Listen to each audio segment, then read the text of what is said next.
বিয়ে খালি করলেই হয় না, সাথে অনেক দায়িত্ব আছে, সেগুলোও পালন করতে হয়।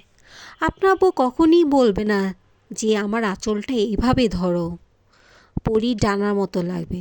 কিন্তু নিজে থেকে আপনাকেই ধরতে হবে যেন তাকে পরীর মতো লাগে। আশেপাশে অনেকেই দেখে হয়তো বা হাসবে, বলবে দেখো কি করছে, হা হা করবে। কিন্তু তাদের পাত্তা দেওয়া যাবে না। অন্যরা কী ভাবে বা ভাবছে তা ভেবে নিজেদের সুন্দর মুহূর্তগুলো নষ্ট করা যাবে না। নিজেদের সময় এনজয় করতে হবে নিজেদের মতো করে। মানুষ কী ভাবে ভাবছে তা ভেবে প্রিয় মানুষটার সাথে ফর্মাল আচরণ করা যাবে না। লোক হাসবে, যাবে, ভুলে যাবে, কিন্তু স্মৃতির মুহূর্তগুলোই রয়ে যাবে।